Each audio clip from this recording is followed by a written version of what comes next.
السلام علیکم، welcome back to my YouTube channel drama serial خوابنہ کی شہزادی کے ایپیسوڈ نمبر 53 میں آپ لوگ دیکھیں گے سمینہ، اس کا ابا اور اس کے شوہر جو ہیں وہ کافی زیادہ لالچ میں آئے ہوئے ہیں، اور اب تو ان کی نظریں صائم کے گھر پر بھی ہیں، اور وہ چاہتے ہیں کہ سحر جلد سے جلد کاغذات ڈھونڈ لے گھر کے اور وہ لوگ اس گھر کے حصے کر لیں۔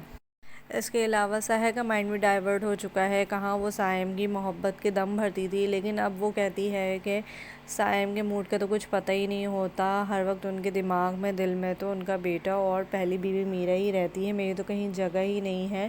تو کیوں نہ بس ایک یہ گھر ہی بچا ہے لے دے کے میں اس پہ قبضہ کرنے کی کوششیں کرتی ہوں۔ سحر کی حقیقت سے لا علم صائم اپنی امی کی موت کے غم میں ڈوبا ہوا ہے اور اسے کسی بھی چیز کا ہوش نہیں ہے۔ اس کے ساتھ ہی میرا بھی غم سے نڈھال ہے، لیکن وہ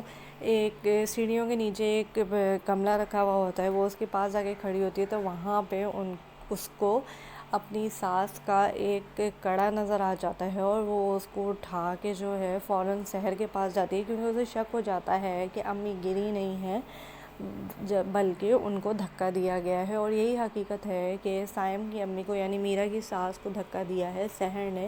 اور اس کو اس طرح سے شک ہوا کہ وہ جس طرح سے پڑا ہوا تھا وہ ایسے کسی کے ہاتھوں سے نکل کے نہیں جا سکتا، تو اس کو شک ہوگا سحر کے اوپر، کیونکہ اس وقت اس کی ساس کے ساتھ سحر ہی گھر میں موجود تھی، اس کے علاوہ کوئی بھی گھر میں موجود نہیں تھا، تو وہ سیدھا جو ہے سحر کے کمرے میں گھسی چلی جاتی ہے، اور وہاں پہ سحر پہلے سے ہی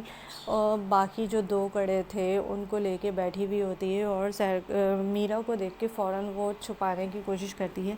لیکن میرا جو ہے وہ سحر سے فیس ٹو فیس بات کرنا شروع کر دیتی ہے اور کہہ دیتی ہے اس کو کہ تم نے ہی امی کو مارا ہے، تم نے ہی ان کو دھکا دیا ہے، مجھے اصلیت پتہ چل چکی ہے۔ سحر بھی اپنی اصلیت بیان کر دے گی میرا کے سامنے، اور میرا کچھ بھی نہیں کر پائے گی اب تک، کیونکہ یہ سحر کو تباہ کرنے کا کام تو اب میرا کا نہیں ہے بلکہ اس کے اپنے ہی بہن، ابا اور بہنوئی کا ہے۔ میرا کو سمجھ میں نہیں آئے گا کہ صائم کے سامنے اس کی حقیقت کس طرح سے لائے، لیکن یہ کچھ نہ کچھ ضرور کوشش کرے گی، کیونکہ یہ اپنی ساس سے بہت زیادہ محبت کرتی تھی، اور وہ ہر طرح سے چاہے گی کہ ساس کے قتل کا جو بدلہ ہے وہ لیا جا سکے اور اپنی ساس کو جسٹس دلا سکے۔ تو اگر آپ کو میری ویڈیو اچھی لگی تو لائک کیجیے گا، شیئر کیجیے گا، چینل کو بھی ضرور سبسکرائب کیجیے گا۔ تھینک یو، اللہ حافظ۔